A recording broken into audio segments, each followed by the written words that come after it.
Hi friends, and welcome back to House and Sky and Breath. In this read-along recording, we're going to be talking about chapters 33 through 50. So definitely a large part of reading happened, almost 20 chapters in total. And I think the best way for me to dissect everything that I'm thinking and feeling is to talk about this by character. So this isn't going to be necessarily in chronological order of what happened from chapter 33 through each chapter. I think I want to start with Tharion because I don't feel like a lot happened in his story in these chapters, but there was a couple of things that I want to touch on. In the moments that we saw Tharion, we saw him both with his queen, having a couple of scenes and conversations together, and then with the main group. And you just continue to see the struggle that he's having about where he belongs and this existential crisis that he's having about being a part of her kingdom and the role that he has to play in it, and struggling with his expectation of duty and the life that he wants to live. You just know that he's so unhappy in the life that he is in. And then when he gets a chance to step away from that, what is especially telling is that because we see him in the court of the Queen of the Ocean, he is now getting a first-hand experience in somebody else's court. So his kingdom is the Queen of the River. That is his domain. And towards the last bit of chapters for this section that I've read, he is then in the domain of the Queen of the Ocean. And so he's seeing how these other mer people live. The interaction that was very telling, that is kind of the driver of the thoughts that I have, was he's having an interaction with one of their main, I don't know if she's a general, forgive me for forgetting her title or her name, but he's having this interaction with her who is leading this ship that saved them. And as they're conversating, she says, "I'm so sorry that you have so little trust in your queen." And he has these little moments in this conversation of kind of getting a little bit offended or getting defensive, but also he is acknowledging the sympathy that she has on her face in regard to his responses in this conversation, because in this interaction, we're seeing it from Tharion's point of view. So as he's clocking things about her reaction, we're getting that perspective. And it is sad. It's sad that he feels like he has to question if he's doing the right thing while he's also so sure that doing what is expected of him is the right thing. And here's the thing with it. He's asking her, can Sophie's body be released to our court? And she's like, that's not for me to decide. Cormac is her lover and it's up to him, right? As far as we're concerned, this all belongs to the Ophion. So you have to take it up with him, which Tharion says in his inner monologue, he's not going to go down that road. Rightfully so. But as this dialogue is happening, he's sitting there talking about well, I either have to lie about why I didn't bring her body back, or I have to lie. He's going through this mental process of figuring out how he's going to communicate back to his queen of why he doesn't come back with Sophie's body after all of this time and effort that he's put in, because he doesn't want his queen to have her body. And yet he's I have to, because that's what she's asking of me. But yet also I'm not going to do that because I'm not going to steal her body. And I know that Cormac isn't going to give it to me, because he understands why Cormac wouldn't and respects that. So you're just seeing this constant conflict that he's having, even though it happens in this kind of very quick interaction with this woman and in this inner dialogue he's having. You see all of this conflict coming to life in this very short moment. But what you also realize is she says, does your queen know a necromancer? Because it's very likely that she would reanimate Sophie's body, which they basically say she's not back from the dead, but they could use her body and essentially use her power. He's I don't know what she wants with it, but I just know that she wants the body. And this lady's well, this is probably to do that, which is just so sick and twisted. And as Tharion's having this conversation with her, it's not you see him be completely repulsed by this. It's he's very quick to just kind of be it's not my business, it's just my duty. But at the same time, when he's going through the steps in his head of I know that Cormac isn't going to release her to me, and I'm not going to steal her, he obviously also just doesn't care that much about his duty. So it's a very interesting tug of war that he's in with who he wants to be and who he thinks he has to be and who he actually is. And so I still have a little bit of this soft spot for Tharion where I'm like, I just want you to figure it out. Cause like this person is like, you can come to this court. Like we will welcome you. If you ever need anything, let me know.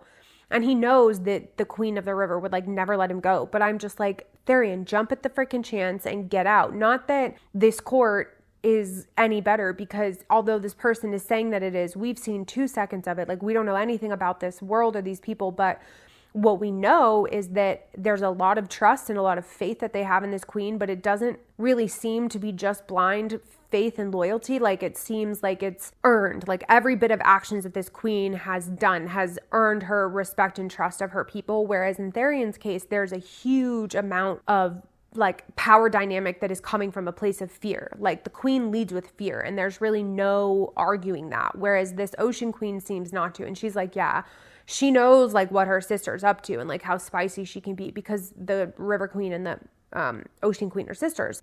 But it's just like, I don't know. I buy into it and I'm like, Tharion, you need to go. So I hope that there is an outcome in this book, or at least quickly in the beginning of the third one, if it's not resolved in this book, that he can just start to live and like we get that we can kind of see his perspective as he adapts to a new way of life.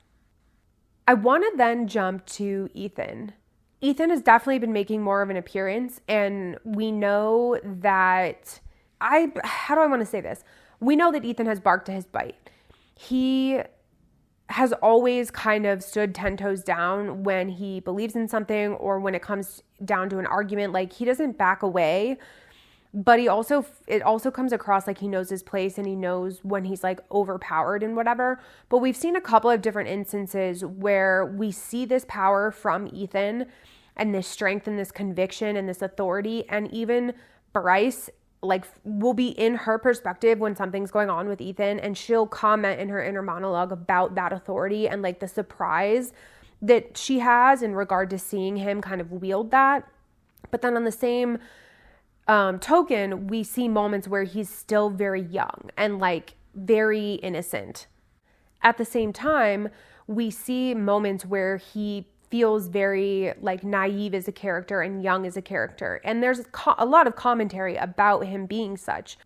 But it's just interesting because it has always felt like it's not just this wolfness in him. Like there's something else, that there's other reason as to why his power and the way that these moments come to life that was there, and that's why it was being commented on. And so I was really glad when we finally got to a point where we're seeing people share their thoughts with him directly of like their belief in him. And what I mean by that is a big part of why I think that Ethan is warming back up to Bryce isn't just because he knows that everything that she's done has been out of love for Danica and the wolves, and that like the way that everything went down was just so screwed up, that he has more empathy for her than he did when it all first happened, because he understands more now of everything that was going on, but especially of everything that has happened since and all of the sacrifices that she's made. So they've rebuilt this relationship. But in that, Bryce has kind of made comments sometimes about, you know, I think just her like faith in him and just wanting to reassure him at different moments, because he really is kind of leading this life with like nobody in his corner. And so she's trying to be like, we're all here for you. But what I found really interesting was when Bryce went to go see the Prime and told him like, you need to talk to Sabine about Ethan. And he's like, what are you talking about? Obviously he didn't know anything about it. And when he calls Ethan later, he communicates to him like, if you want to be an alpha, I'll make you an alpha. That to me was so great. And it wasn't really that I was like fully blown away by that. I don't know how to explain my reaction to it. I didn't expect it to come. There has been some moments with this Prime, the character that is the Prime in this book, that I feel like I just thought he was just going to kind of like be a one-time thing, but it's come up several times since. And I'm kind of glad, because I really kind of dig him as a character from the little that we know. And I think it's probably just because he like has Bryce's back, and that pisses Sabine off. But for him to be the one to call and to be like, look, I don't know why this happened. I don't know why, even though Ethan like tells him, he's like, I don't have anything to do with this. And I don't know why my daughter is being a pain in the ass, you know, because reminder, Sabine is his daughter, but he's like, I will make you an alpha. And he was like, if that is what you want, like, I know that you've always had it in you and there's no question. And Ethan hasn't decided, but I really strongly believe that he's going to choose to say yes. I think it was a shock in the moment, but I think he's going to say yes. And I think that him having his own pack is not only going to be huge for his evolution as a character, but I think it's going to be huge for the allies that Bryce needs to have when all of this shit hits the fan and they really go to war.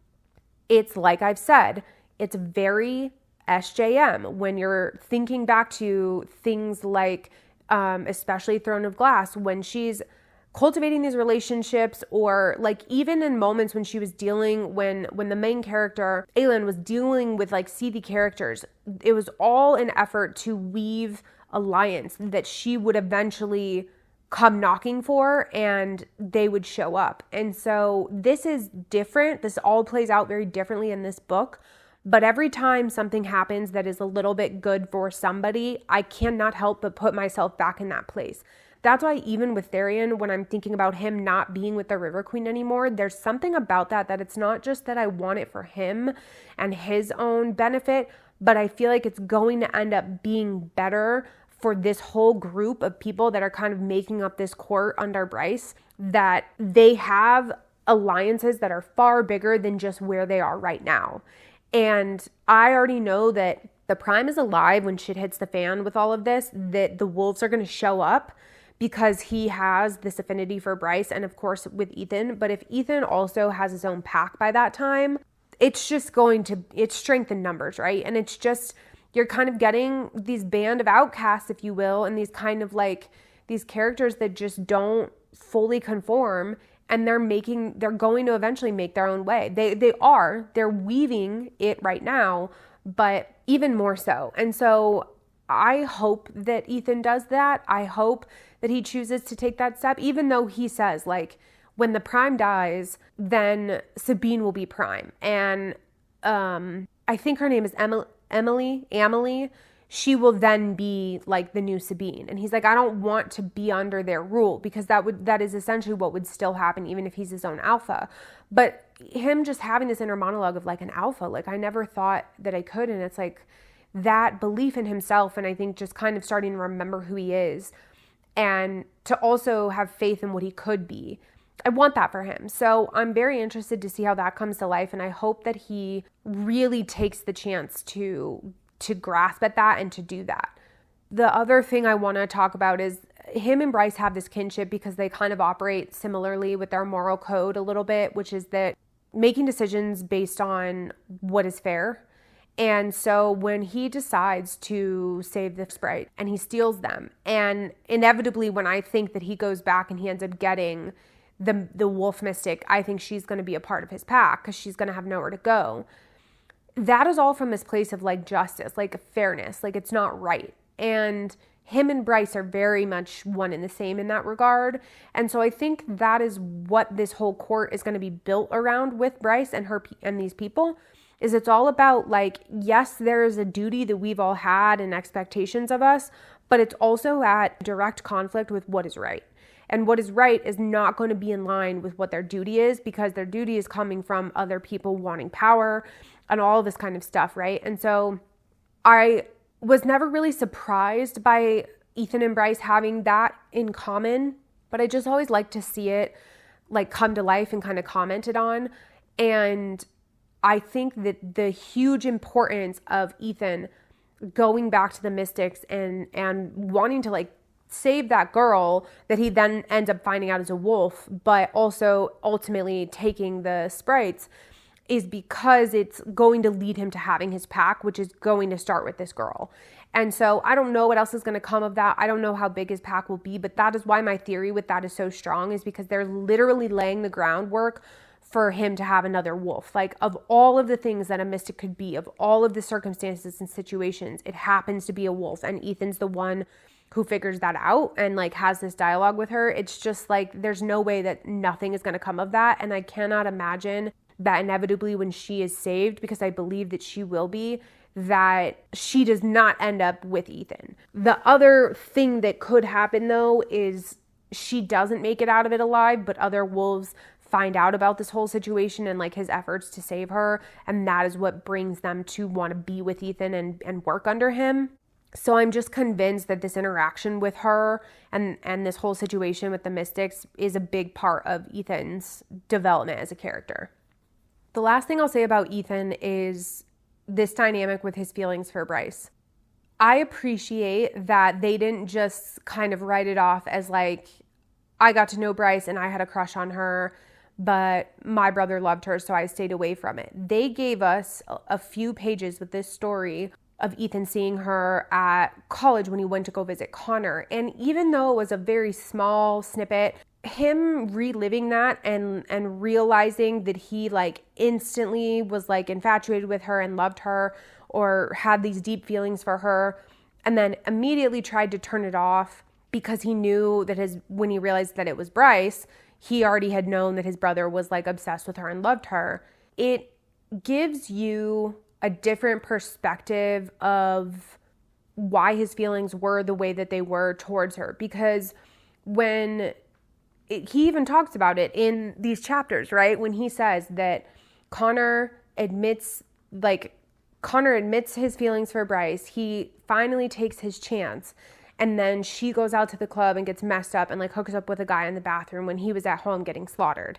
He would have every right to be completely appalled with her and want to have nothing to do with her just on that alone. But then you put in this twist of him having had feelings for her and basically telling Connor, like, either nut up or shut up, like either piss or get off the pot because I'm done waiting for you to do something about it. And he doesn't outright fully say, like, I told him if he doesn't do something about it, I'm going to. We don't come from this place of thinking that Connor knows that Ethan had feelings for her too, but it's implied that he would have made a move if Connor hadn't. And so everything went down the way that it did. It was wrought with a lot of different emotion. The whole thing was, right? And so now when we see at the beginning, at least, of this reunion with him and Bryce and this hesitancy he has, we're understanding a little bit more because there's just so much more layered into it. And now that that story is out to where Rune might understand what is happening here with Ethan, I'm interested around the why of it. I think it helps us to understand it in terms of understanding Ethan as a character, but the way that the feelings came out was in that interaction at the bar with the Hind where only Rune was there. So he's the only one that knows that Ethan has feelings or had feelings for his sister. And he doesn't say anything about it, at least not so far. And the why behind that is the part that I'm having trouble with. What is the point of Rune knowing that? What does that do for their relationship? Is it supposed to bring them closer? Because by this point, like, they were already pretty cool with each other. And I don't think that it was ever going to go backwards, barring something really crazy happening, but that it just wouldn't have. So I don't understand the point in Rune knowing that unless it's just like an angle of like friendly bonding that's eventually going to happen.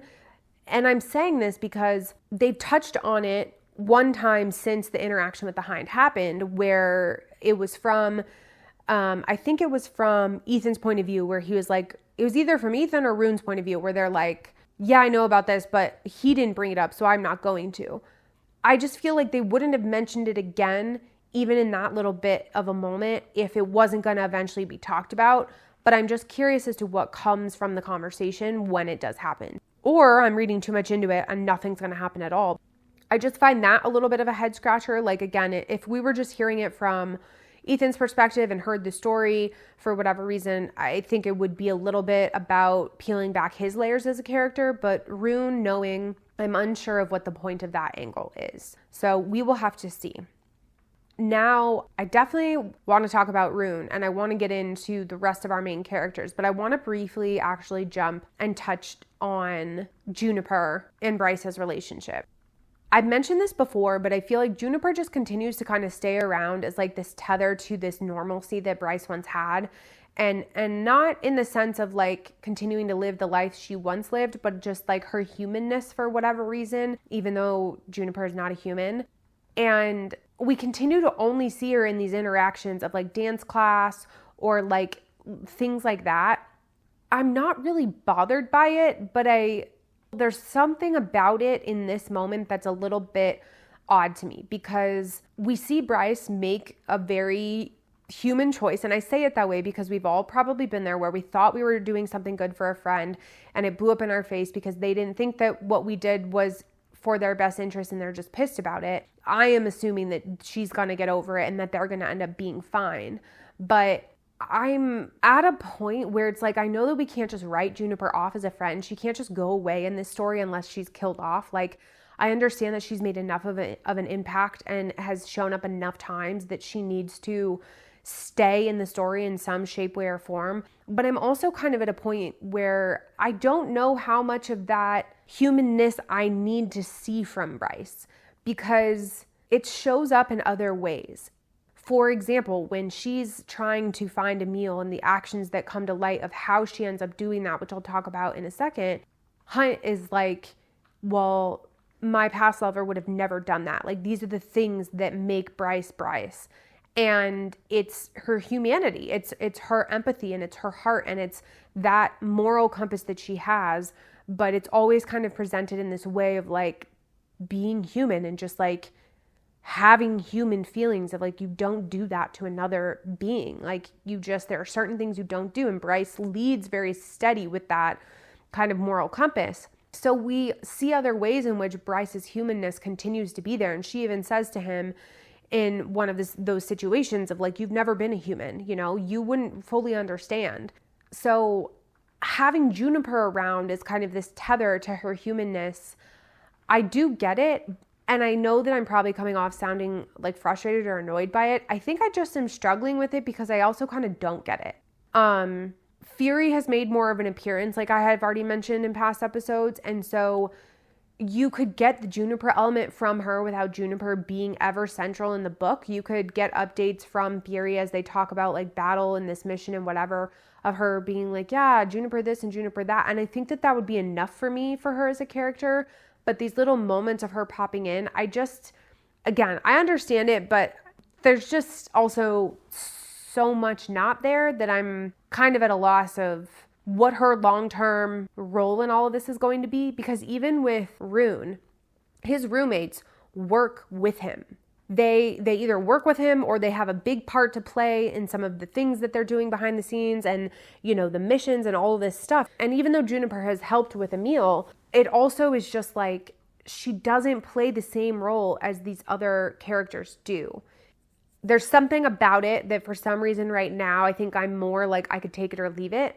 But I don't know. I felt compelled to talk about it because this moment came up with her and Bryce, and it was a very like friendship fight, kind of the humanness of Bryce showing through. And again, I understand why we're trying to weave in this thread of humanity to kind of remind us as readers that she's not just immune to certain things. She doesn't just fully change because she has all these powers. Like, she's very much still herself. So I do appreciate it, but it also just feels kind of a little odd. So I have no idea what's going to happen, but I'm pretty confident that her and Juniper will be fine, and Juniper will forgive her. That being said, I actually want to jump back to Ethan for a second, because one rather large thing happened in regard to his story, but it's not about him. When he went and he stole these sprites, we come to find out that one of them, there's 3 sprites, and then one of them is a dragon who's like in a human form.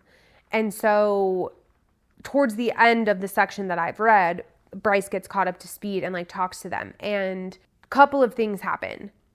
She asks them pretty immediately anyway, about Lahaba, and she says, did you know her? And she tells them, what went down. Briefly, she tells them essentially that she sacrificed herself for her, and they said, we stand by her. Like, any action that would have been done by her, someone of her lineage, like, we stand by that. And it would be not a waste of your time to go talk to like the queen of that line and to like tell this story. And Bryce is like, why? And they're like, because a princess always needs allies. And it was the first time that I feel like it was an actual acknowledgement to this idea of the court that I've been talking about.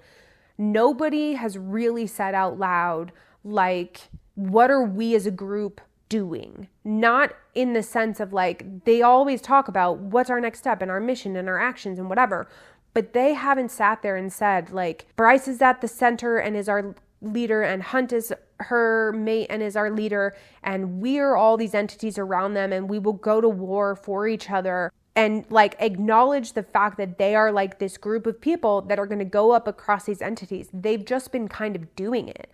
Even though this sprite isn't saying that, isn't like, well, you have your lover and you have your warriors and you have your spies and you have, you know, she's not sitting here basically saying like, you have this court around you. It was the first time where she kind of makes this statement that implies that Bryce can have her own power and have her own entity in such a way that she needs to have allies. And Bryce could pause and look at her friends and say, these are all of my allies, Tharian included, right? And Cormac included, but it isn't talked about or acknowledged in that way of like them as a group and an entity going against the Ophion or the Asteri or whatever, or the frickin', you know, all these demon princes that are around, until really this acknowledgement of like a princess always needs allies. So I was really gratified by that. And I'm very interested to see if she goes and has that conversation and like how much her mind starts to go to this place of like, we are our own entity of rebellion and we can do this ourselves. They haven't really gone to that place, because every time they talk about like, well, why do you put up with the Ophion and this and that? And it even comes up with Tharian talking to the lady, a part of the Ocean Queen's court, is he says like, why do you put up with it? Or why do you this and that? And she's like, because the Ophion is the only group that has gotten as big as it has that is willing to rebel against the Asteri. Nobody else is like that. So as much as we would love to not be associated with them, you have to compromise certain things in order to get to the ultimate goal of what you're trying to get to. And they even acknowledge the fact of like, our queen wants to live under a world where people choose who their ruler is, not one that's like appointed or ruling from of just a place of fear and power. Like she remembers before the Asteri when it was like, you essentially voted, right? It was a democracy. And so I still don't think that for this group of characters that they have, any one of them has clicked that they are creating their own group of rebellion amongst these other entities, and that they can make a difference with just themselves. And if any one of them has thought it, it hasn't been addressed in the book in any of their storylines yet. So we will see, but the sprite really just planting the seed of like, a princess needs allies. It felt very powerful to me, coming in this little moment of like human-sized Bryce talking to these tiny little sprites that was obviously emotional because of Lahaba, and then she's dropping this knowledge that to me, it feels really important. It feels like a very meaningful Easter egg that we're going to have to revisit. But the other part of that is the interaction with the dragon. I don't know how to say her name, but I think it's like Ariadna. And even in that they like try to say Ari, and she's like, it's not Ari, but I'll call her Ari. Bryce comes to the realization that the kind of dragon that she is can decimate the demon princes. And that happening in the same pages that the sprite says that princesses need allies, that was what made the whole thing really cemented for me, that they are going to be their own like court, so to speak, and go up against all these motherfuckers.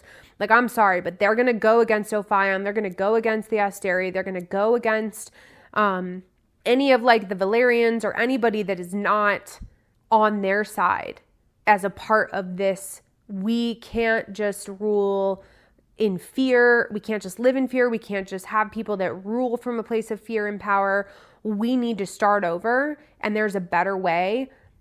These are the types of moments where it's like the tides have turned, and these little sprites and this little dragon and this all coming to life because Ethan's moral compass, so much the same of Bryce's, led him to make this decision to steal them. We really are starting to cook here in terms of like getting this group together and really getting to a place where they could have some serious power on their side. Because if the sprites show up and if this dragon isn't alone, so I'm very, very interested to see what comes of that.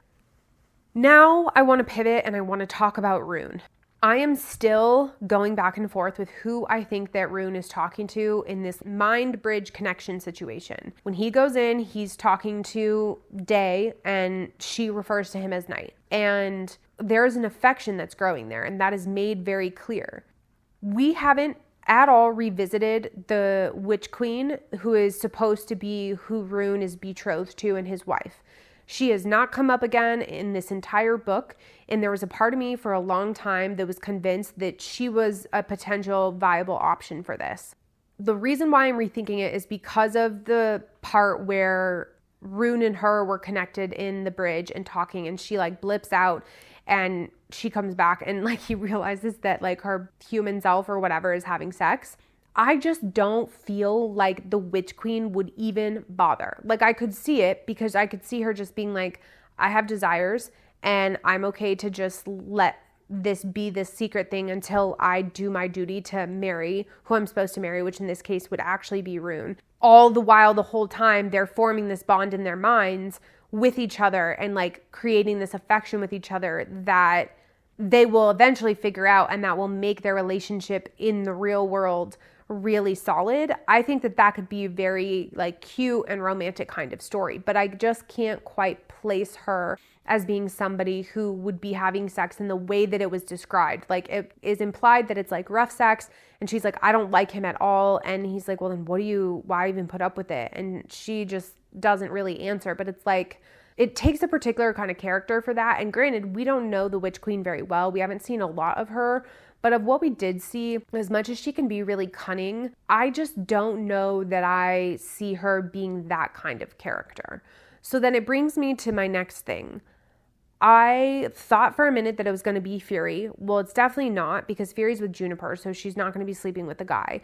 And she wouldn't have ever let any affection happen between like her and, you know, this Agent Night or whatever. So that theory is gone. Part of me now is convinced that it's the Hind, especially after the sex scene. That is why I think that, because she says like, I hate him. I don't like him at all, but I put up with it. And you know that it's rough sex, and you know that the Hind and Pollux just got reunited in the real world. And so they're having these relations, and he says, then why do it? And she's like, because it would make a lot of sense if she's really an agent for the rebel cause, for her to be putting up with his shit for the sake of putting up with his shit. But everything that she's done, all of the people who have died at her hand, and how cruel she has been portrayed to be, it just feels so unlikely that she would have this tender of a side. We don't get a lot from this character, Agent Day, but it still feels far more tender than the Hind should be. But I was convinced of it for a while because I think that it makes a lot of sense. Now, here's something that kind of goes against it, but also goes with it. When Bryce and them are with the Ophion rebels and they blow up the suits and whatever, and they're trying to get away and they're like in the water, the Hind pulls up in a boat by herself. I was so convinced in that moment that she was going to be like, she was going to like reveal herself as being with the cause and be like, just go. Because what they say is nobody can see them. Like, they know they're there. They know that the people fleeing in the shadows are the people who blew up the Ophion's, you know, trucks and the suit and whatever, but that the Hind and her group can't actually see them. So the minute that they pull up and they see their faces, they're screwed. And so when she pulls up, she wouldn't have known, which means that anybody who's a part of her group that was far away wouldn't have known that it was them until they saw their faces. And she was the only one that saw them. So I was convinced that she was going to be a sympathizer. But the dialogue in the moment was still so cold and so harsh. And it's what you would expect of the Hind, right? But it feels so far from the Day that we see when Rune and Day have these dialogues in their mind. I was then like, I don't know that it is. However, when we get out of all of this mess and kind of come back to their day-to-day lives for a hot second, which is kind of where I left off, she hasn't said anything. And they're hypothesizing about that. They're like, why isn't the hind at our door? Why didn't we show up and like get arrested right away? Like, why didn't she come? Because she was eating up that shit. She was eating up the fact that she saw the prince and the princess and freaking Hunt and Therion, like all of these people, different courts, different responsibilities, really powerful secret for her to know. And she hasn't said anything to anybody, or she's not showing up. It makes me feel like it still could be her, because now they're saying, well, she just wants you to stew. She wants to wait until she can prove it and capture you. So when she's torturing you, then she can scare you about going to like mess with your family or all of this kind of stuff. I don't know. I think that part of me right now is still pretty heavily convinced that it's her, because I just don't know who else it would be. We're told when they're in their minds together in this bridge, we learn things about her. All of the interactions that Rune has had with her, this affection, although she has her walls up, we've learned things about her. She says like, yeah, I have a family, but they're freaking terrible. And so he's like, okay, like, so she's alone, but not like fully alone. And like, she communicates sometimes as if she's of like the older world and like has been around for a really long time. But then like, when he says certain things, he's like, okay, so she's not Asteri or whatever because she doesn't do this or doesn't do that. Like, you're starting to learn more about this character. And she says like, I haven't had a real genuine friend in a really long time. Or like, I haven't had any, like I had beer once when I was old enough to like not do as my parents said, but I didn't end up liking it. So I've really only ever had wine. Like, she seems like she's a very cut off individual because of like expectations and rules and all this stuff, which reinforces my thought of her being the Witch Queen. And it's more ticks in the pro column of it likely being the Witch Queen than it is in the column of the Hind. But we also don't really know that much. We know that the Hind is lethal. We know that she's brutal. We know that, Hunt had to deal with her being this torturous, awful person and like despises her, and that's why he hates Pollux too and all this stuff. But like, we don't know that much about her lineage. So I don't know. I'm torn, but I think my barometer of thinking that is the Hind is probably the highest for her right now out of everybody, but still very torn and not fully clear. That being said, if it's anybody that's not the Witch Queen, it's going to be interesting because Rune does have this affection for them. And if we find out who it is and she stays around as a character, then I'm very interested to see how that plays out. How's it going to play out if he's like in love with this character and he's supposed to marry the Witch Queen? Because the whole part about the Witch Queen that was great was that he kind of already liked her before he knew that she was going to be the new queen. And even though it was kind of standoffish, they had this little banter. So when she became the queen and they realized they were betrothed to each other, it was like, oh, this is going to be good when this all goes down. And I think we're going to see a lot more of that in the third book. So I really do hope that it's her. And I'm interested to see how this all comes to life. That storyline is the biggest piece of Rune for me. That interaction is the most that we see of him and from his perspective, and he's definitely falling for her. And it's either going to be that it comes to life and it works in his favor, or she's going to end up like getting killed, or something's going to go down that's not going to be great, because it's only going to ever be one of two really big things. The big thing is either going to be that it's this woman that he still knows nothing about, that he's betrothed to, that just adds to the badassness of him being betrothed to her, or it's going to blow up in his face and just further catapult his growth as a character. But I'm hoping that more of the affection and like the love that they're growing unknowingly for each other is the part that really catapults his growth as a character. One thing that I forgot to mention that plays into both Hunt and the Hind is that when they blew up the Ophion trucks and the suits, the first person that we see when Bryce and Hunt and all of them are on the run is Baxian, and Hunt sees him in his animal form and is like, shit. And then he immediately is like, if he's here, then the Hind's here and whatever. And then fast forward to the Hind coming out into the water in the boat and her being the only one to see that it's them and so forth.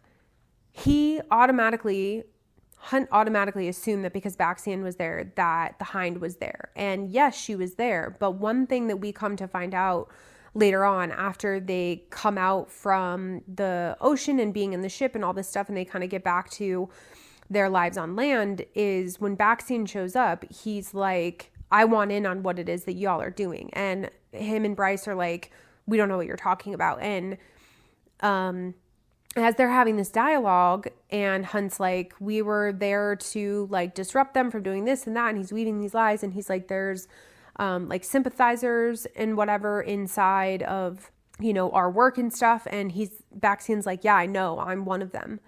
It was a very quick discussion that happened in Bryce's apartment, and they really are doubting Baxian being a rebel sympathizer, but it didn't actually surprise me that much, because Baxian has been trying to prove himself to Hunt this whole time. Like, he's continued to say every time they have an interaction, or at least any chance he get where it makes sense, he says, like, you don't know that much about me. A lot has changed in the time you've been gone. You've been here for, you know, how many years? Like, there's just so much behind Baxian that we don't know, that even though we get little bits in these interactions that him and Hunt have, we still don't have this full story. And so with this being dropped, I'm very interested to see if Hunt actually buys into it, because inevitably a conversation will be had. He's going to have to go talk to Baxian and be like, what is that all about? And I don't know that he's necessarily going to trust him right away and read him in. But I said from the very beginning, when we started to see this side of Baxian, that I really think he's going to be an ally. I think I always thought that to be true, but him being a rebel sympathizer was something that I didn't expect. So I'm interested to hear what he says in regard to his motivations for that being the case.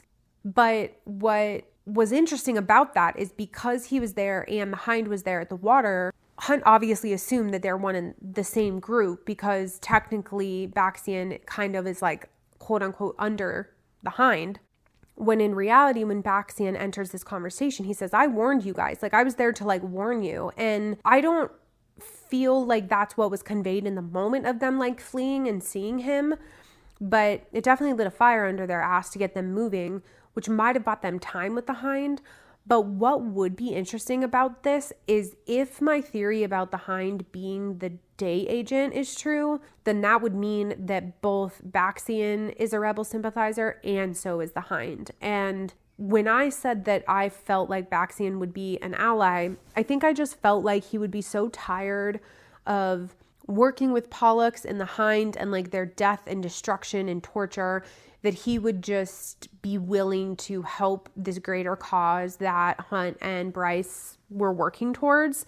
If they're both rebel sympathizers, I feel like that's a little bit more of a stretch. So this is actually a negative in the column for the likelihood of it being the Hind as the day agent, because I don't think that both of them could be sympathizers like that. However, I guess it also could put a tally in the pro column of the Hind being the day agent, because it would still be interesting to know that they're both technically aligned in terms of what they want to see come of the world, and these, you know, governing bodies ruling with fear, they're just going about it in very different ways. Obviously, as I've always said, we'll see how all this plays out, but Baxian continues to surprise, and I hope that this is kind of the last time, in the sense that like whenever him and Hunt have a conversation, I hope that they can just like, that we just get the full thing of what's going on with Baxian and where he's coming from, and that it's not just like a string of conversations that leads on for a while until we really understand him as a character. I kind of would just love the full picture so he can just be permanently involved, and then we can just kind of move on with the rest of the story. Because I would be interested to see how Baxian interacts with a lot of the other characters, and even like Cormac and Therion, if he's like fully on their side and also kind of playing double agent like Hunt really technically already is. So it will be interesting to see how that relationship continues to play out. We're now getting kind of down on our list where we have Hunt, we have Bryce, we have Cormac. Obviously, there's a bunch of other kind of characters in the background. I don't have a lot to say about Cormac right now. He hasn't really been around a lot.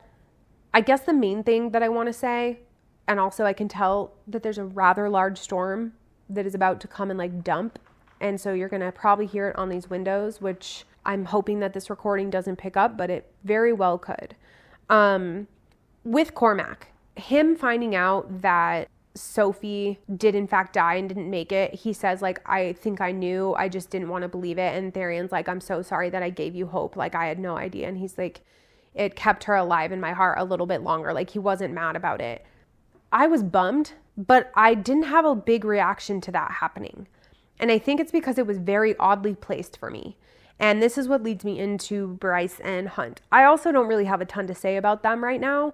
I think that what is progressing for them is kind of what I would expect. They're still getting to know each other, believe it or not. They're figuring out how to kind of like rule alongside each other in terms of like both being alphas, so to speak, and trying to figure out how to make the best decisions for themselves, but also this group of people that's inevitably supporting them, even though, again, they're not acknowledging that their decisions come with the consequences of these group of people having to like deal with their decisions as well. Like, they know that, but it's not talked about a ton. So they're figuring out their dynamics with kind of like quote unquote ruling alongside each other of her being as powerful and worthy as he is, but also falling in love with each other and all of the feelings that come with that. And then acknowledging that they want to be each other's mates because they feel like there's no better word for it, but then actually realizing that they are in fact each other's true mates. There's just a lot of stuff there. And I'm going down a tangent because they relate to my point I want to make about Cormac. Cormac finding out that Sophie died right after Hunt and Bryce finally have sex is probably the most ill-timed thing ever. It's not that I wanted to have this big fanfare for Sophie because we don't know her that well as a character and we're not really bought into her.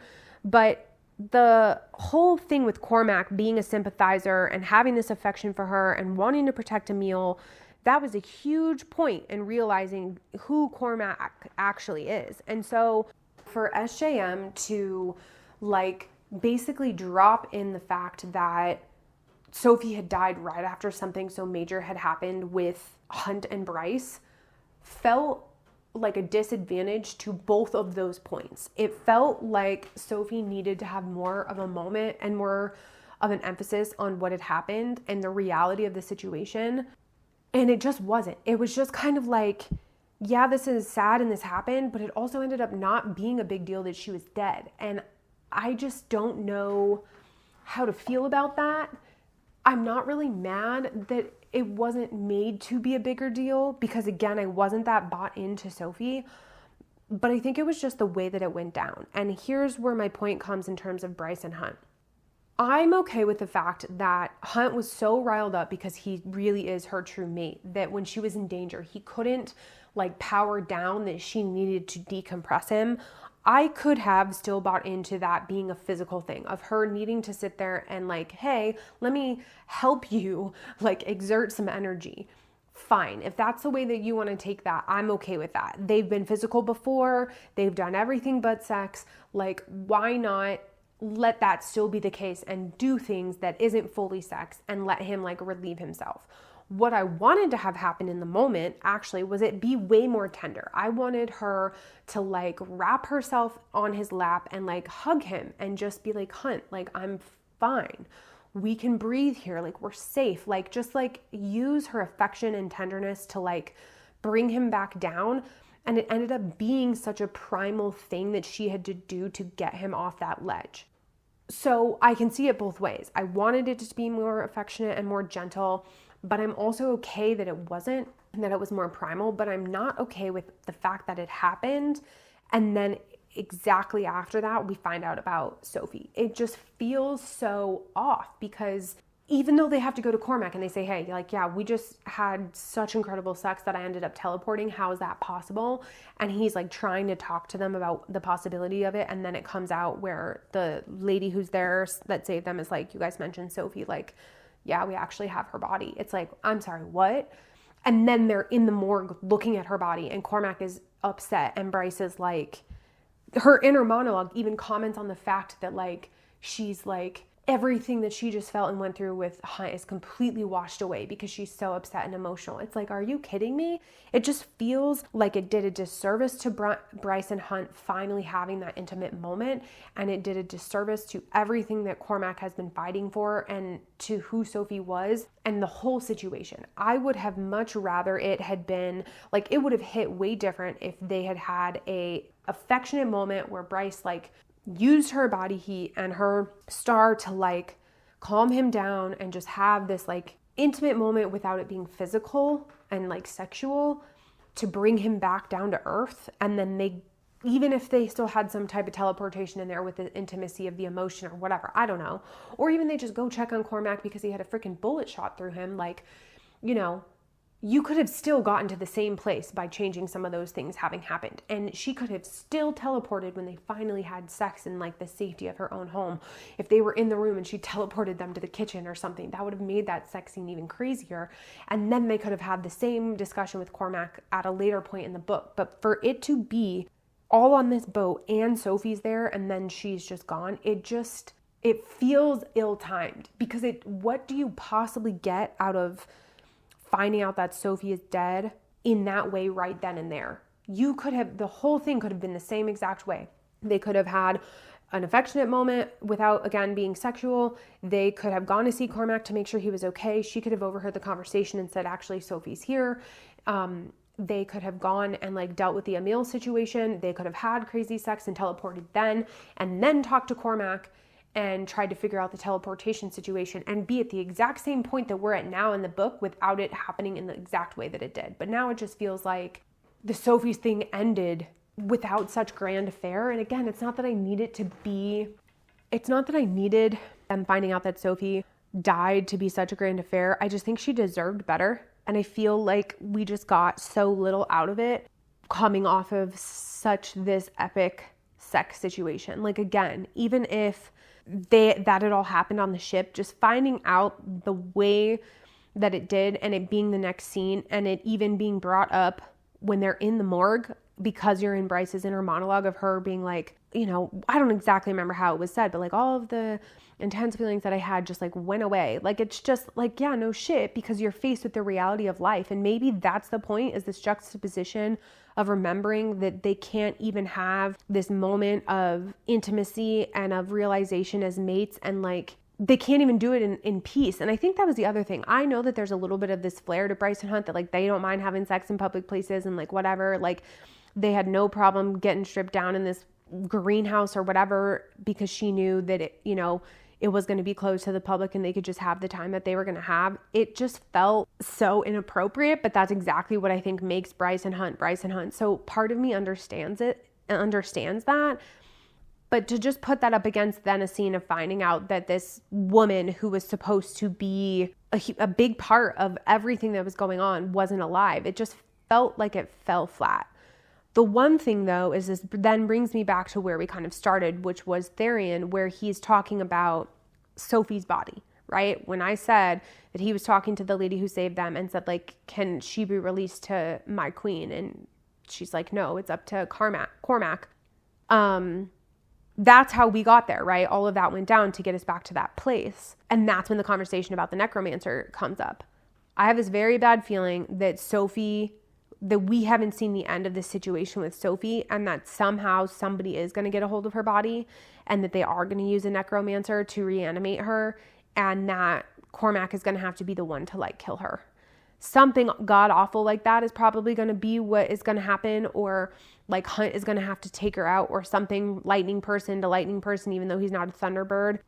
Because the last thing that I want to touch on now with Bryce is the Emil situation, because we come to find out that Emil is not a Thunderbird and has no power at all, which was crazy. When I tell you that I really never once thought that it would be possible that he had no power and that it was entirely Sophie the whole time, it never crossed my mind. And that's the kind of stuff that I just really enjoy about SJM's writing, is the way that you can still be surprised. Because when we were getting the book from Hunt's perspective, and he said that when he was in a conversation with Bryce and somebody else, and they had mentioned snakes, and Bryce had this reaction, Hunt was like, what does she know that she hasn't told me? And then they finally end up having this conversation about like what the hell is going on. And she basically says like, I have a meal. And you realize that you didn't even know this, that all this stuff was going on in the background and you never once saw the perspective of that. That's the kind of surprise and delight that I really, really enjoy. And they go through it, right? They say, he was like, well, so when we came here to the Viper Queens market and whatever, were you checking on Emil? She's like, no, she didn't have him yet. But I was setting things up and doing this and doing that and whatever to make sure. And he's here now. And so they go and they have this conversation and you realize that he's just a child. And he even says like, no, I didn't do any of that on the docks and whatever. That was all my sister. It does a couple of things. It kind of makes the whole Emil situation fall flat for me.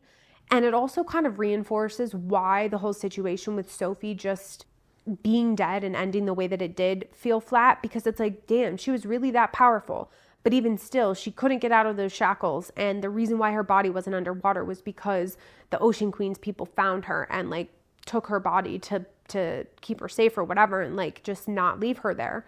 She was the one with the power the whole time. It was never Emil. It's like, it makes her death feel even more just like a little blip instead of like a bigger thing, which is why I have this really bad feeling that this whole necromancer thing is going to become something that is going to be kind of gross with her. And I'm sad about that. Proactively sad about that, I guess. But the thing that I'm realizing in this moment is when Bryce says we're adopting him and like he's going to just be adopted into our family and nobody's going to know that it's Emil because he's just like this regular kid. Again, it's with this whole humanity of Bryce and like really making sure the reader doesn't forget it. I'm realizing though that if the Hind, because Bryce mentions this, that she said like the Hind could be after my family right now before they ever even got off the boat and I wouldn't even know. And they said, no, she would wait until she captures you. So when she's torturing you, she can make sure that you know how much she's torturing your family. So she won't go after them until later. If she was to ever figure out that that was Emil, like she almost is putting him in more danger by having him be in her family than trying to get him to be somewhere else. But yet it also makes sense because he can be watched after and cared for, and like for whatever reason her parents are okay with this. But here's the part that's nuts about this. As far as we know, she still hasn't even had a conversation with her parents, because when they all get back, Bryce, from her point of view, says like, I know I need to pick up the phone and talk to my parents, but I'm just not like ready to make this phone call yet. And then you fast forward to this whole part where Hunt is like pissed at her for her doing all this shit behind his back, and then figures out that it's everything about her in these moments of her humanity that he loves the most, and that makes her the most different from his ex-lover. And that is why she is the best person for him and why he's so proud to have her as his mate. And then she just sends him off to be with her family. It's like, do they even know? Like, did you really just not have any conversation? Is Fury going to show up and say, hey, we had some stuff go down and he's now like, this is all seemingly legit, and Bryce is just going to call you and explain, but now you have to take care of this kid who doesn't even know you and has been to hell and back and you don't know anything about this? Like, it just, there's certain things that are happening that feel a little far-fetched. And again, I'm saying it this way, but we don't know if Bryce had the conversation. She could definitely have already talked to her family and we just haven't seen it yet because the whole Emil thing obviously wasn't brought up to the reader. So it happened in the background, but it just kind of feels like the Sophie and Emil thing just kind of ended. It's like we've been doing it this whole book and we are now more than 2/3 of the way through. There's 70 some chapters. I'm at, I read through chapter 50. So we're at the last stretch of this book in theory, and this whole thing that was the whole big part of the story is just done. And that's why I think that something is going to happen with Sophie's body. I pray that it doesn't. I pray that it just, they can like burn her body or like just send her off and give her the send off that she needs and like bury her and like let her be done and just have to deal with the fallout of all these people searching for something now they're never going to find, and just kind of finally take control of it and take it in their own hands, then have her body come into play. But I just still have this feeling that something else is going to have to happen with it because it feels like such an incomplete story. Like part of me would be interested to see that play out, but part of me doesn't want it to because I just think it's not going to go well. Nothing good is going to come of that. If they've already talked about people wanting her body for necromancy and to be able to just use it for the power, that's just so sick and twisted that I really hope it's not, but that is what would make for a good story, unfortunately. So after almost 20 chapters of reading. Again, chapter 33 through 50. We've had a lot of development in all of the characters, and the central story has made its way through a lot of stuff, and we're at a place now where it feels like mostly everybody knows everything. We have new characters with the sprites, with this Ocean Queen, with the dragon. Like, we have new allies seemingly in all of, with the Ocean Queen's people, sprites, dragon, again, all three of those entities, you have allies. The group is seemingly getting closer and closer with each other. We don't know who Agent Day is, but that is seemingly an ally that's going to come up for Rune. Like, we have the makings of some really good stuff as we head into whatever this war is going to be. And unless stuff really pops off in these last 20 chapters, which something inevitably will, but I think let me actually round it out by saying this.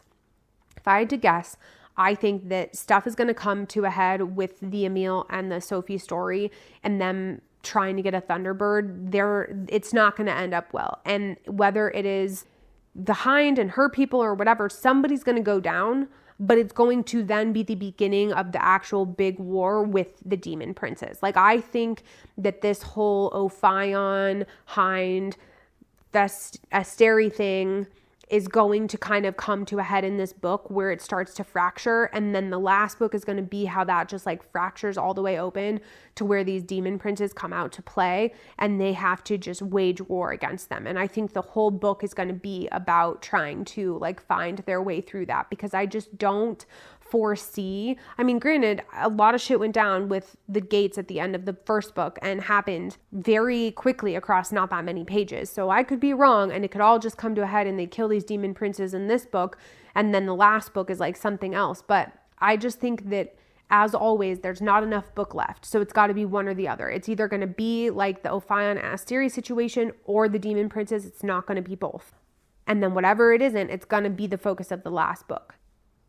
I think that the way that everything has come to life and the slow connections of all of these friendships and getting to know the characters and then bonding with each other and then building trust with each other, it's all because they're going to end up being this court that sets the new standard that is going to free people from being under rulership that they don't want to be under, and from, the Asteri like leading with fear, and they're going to set all of these different groups of people free. And it's not going to be a perfect world, but it's going to be a new world. And that is inevitably what is set up to happen. It's just how we get there and how many we lose along the way is going to be interesting. There's a lot of possibilities of what could come to life. I think right now I sit here most interested in Agent Day. I really want to know what happens with that. And I'm still really interested to see something more of substance come from Rune. We get this flirtation with him. We've already seen him in some sex scenes with like that fawn or whatever. I think that was in book 1. It might have been in this book, but I'm pretty sure it was in book 1. Like, we've seen a little bit of his character. We kind of get who he is, but I just want to see him really like grow and like evolve. And I just think this is really the beginning of that, but it's not going to fully come to light until the 3rd book. So yeah, a lot of stuff's happening. I have a lot of thoughts. Definitely really liking where this is going. I like how much is happening, and I think I'm going to blow through this last section of the book all in one sitting if I had to guess, but you never know. Famous last words, and then I'm going to end up having a bunch more recordings just for these last like 20-ish chapters because so much is going to happen. You never know. So we'll keep our options open, but I'm really liking it so far. And as always, I'm very interested to know what you guys think. What characters are you liking? What are your theories? What do you want to happen? What do you think's going to happen if they're not one and the same? Just would love to hear it all. So please share your thoughts on YouTube. Definitely, as always, stay connected with our socials on Instagram and TikTok so you can stay up to date when we post new episodes and with any schedules that we put out. And I just appreciate your support and following along with this journey. So thank you for being here. And until next time, friends.